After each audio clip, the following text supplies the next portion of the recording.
3, 2, 1, and liftoff of Discovery, hoisting harmony to the heavens. Hello everyone, today we are taking a look at Starliner's second orbital test flight.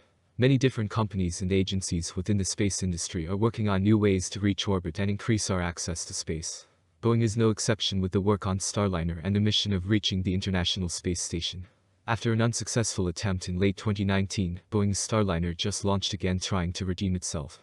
Specifically, yesterday around 7 p.m. Eastern Time, United Launch Alliance's Atlas V took off with Boeing's Starliner on top. From here the spacecraft separated from the upper stage and began its journey to the ISS. The first attempt was unsuccessful due to an 11-hour offset in the mission clock of Starliner that caused the spacecraft to compute that it was in an orbital insertion burn when it was not. This time around, Boeing made sure the clock was in working order, along with all other major components of the spacecraft. While it had been a long time since the last launch in 2019, Boeing did everything in its power this time around to ensure the mission was a success. Here I will go more in depth into the recent launch, how it went, and what to expect in the future regarding Starliner. Just yesterday Boeing's Starliner launched once again attempting to reach the International Space Station. As of right now, the spacecraft is headed to the station and expected to arrive later today. So far the mission has been a big success for everyone involved. Specifically, some of the updates began yesterday afternoon. United Launch Alliance tweeted saying, "Liftoff of the United Launch Alliance Atlas V rocket with Boeing CST-100 Starliner spacecraft, preparing for the new era of commercial human spaceflight. Go Atlas, go Starliner." Here we saw the launch vehicle take off and propel the spacecraft into low Earth orbit. From here, Boeing provided more updates highlighting separation, orbital insertion, and more. More specifically, the Boeing CST-100 Starliner and United Launch Alliance Atlas V rocket soared across the sky May 19 for the Orbital Flight Test 2, lifting off at 6:54 p.m. Eastern Time. The Atlas V RD-180 main engine and two solid rocket boosters ignited, generating more than 1.5 million pounds of thrust to lift the rocket away from the pad. The Atlas V immediately began pitching over to attain the proper flight path, while minimizing the dynamic pressure the vehicle experiences during flight. 10 seconds after liftoff, flight controllers confirmed the Starliner's mission elapsed, or MET timer, was operating as intended. 12 seconds into the flight, the Atlas V rolled to a heads-up position and used booster engine throttling to limit the vehicle's acceleration to 3.5 Gs. This will provide crew safety and comfort during future flights with astronauts for NASA's Commercial Crew Program. At about 45 seconds, the rocket-carrying Starliner entered Max Q, or maximum aerodynamic pressure. This was the moment where the rocket experienced the highest mechanical stress. A little over a minute into the flight, the Atlas V reached Mach 1 or the speed of sound. 1 minute and 35 seconds after liftoff, the solid rocket boosters burned out, running out of fuel. About a minute later, the SRBs successfully jettisoned or separated from the rocket. The Starliner's ascent cover jettisoned nearly 5 minutes after liftoff. The ascent cover protected critical hardware on top of the spacecraft and provided an aerodynamic shape for ascent through the atmosphere. The Centaur upper stage then ignited, pushing Starliner to near orbital speeds. The Centaur generated 44,600 pounds of thrust to shape the desired trajectory for Starliner to reach the International Space Station. The single burn of the Centaur lasted about 7 minutes and 10 seconds.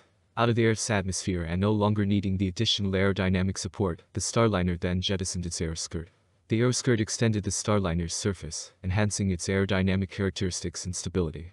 It also minimized the loads of this unique crude configuration. Nearly 12 minutes into flight, the Centaur's upper stage main engines cut off, also known as MECO. The mission has now entered a suborbital coast phase in preparation for spacecraft separation. Centaur's suborbital trajectory design enhances crew safety by providing a shallow orbit more favorable for an abort if required, and ensures the Centaur will naturally deorbit, impacting the ocean off the southwest coast of Australia. At about 14 minutes and 55 seconds, Centaur released the Starliner. Next is the orbital insertion burn of the Starliner spacecraft. 16 minutes after the Boeing CST-100 Starliner separated from the Atlas's dual-engine Centaur, Starliner completed the orbital insertion burn and is now flying in its intended orbit. On its way toward the International Space Station, the Starliner's unique vision-based navigation system, used to autonomously dock with the orbiting platform, as well as its new docking system cover, will be thoroughly tested. The Starliner is targeted to dock to the station at around 7:10 p.m. Eastern Time, Friday, May 20th. This completes the ascent profile of OFT-2. So far the mission has been a major success. This being said, some of the most difficult aspects are still yet to come. Now that we know exactly how the mission has gone so far and the progress Starliner has made, we can take a look at the spacecraft itself and what to expect on the rest of this mission. As mentioned prior, the spacecraft is currently on its way to the ISS. When it comes to docking, Boeing considers it one of the most difficult spaceflight challenges. These procedures start dozens of kilometers away, when Starliner's cameras spot the space station as a bright point of light in front of a sea of stars. From here, an intricate orbital ballet begins as Starliner gets closer and closer to the station. Over the next few hours, Starliner will slowly move itself closer to the station, and then pause before entering the 200-meter keep-out sphere, until station flight controllers clear it to enter. Starliner then begins the docking process, pausing once more 10 meters away from a Boeing-built International Docking Adapter, and then continuing to final approach and docking. Next, after the spacecraft has finished its mission, it needs to return to the surface of Earth safely. The CST-100 Starliner is designed to land at one of 5 landing sites in the continental US. After re-entering the atmosphere, the Starliner will deploy pilot and drogue parachutes, prior to unfurling the spacecraft's 3 main parachutes. Once the capsule is stable under its parachutes, the spacecraft's base heat shield will drop away, allowing the airbag system to inflate prior to a soft landing. Once Starliner is ready and clear to leave the International Space Station, the undocking process begins, and the spacecraft slowly backs away from the station. After a fly-around maneuver, Starliner positions itself for the deorbit burn. A short time later, when Starliner is in the right position over the Pacific Ocean, the service module conducts the deorbit burn, slowing down Starliner from orbital speeds, and then the service module detaches. The crew module begins its descent through the atmosphere, facing re-entry heat of 3000 degrees Fahrenheit, 1650 degrees Celsius. The parachute sequence begins around 30,000 feet, 9 kilometers, above the ground, when Starliner jettisons the forward heat shield that protects the parachutes during re-entry. 2 drogue parachutes begin slowing Starliner down, then detach. The 3 main parachutes are then deployed and inflated, and about 3,000 feet, 0.9 kilometers, off the ground, the airbags inflate. On touchdown, those airbags absorb the initial forces of landing, cushioning the crew for a soft, safe return to Earth. The purpose of Starliner is to attempt to create a future in spaceflight.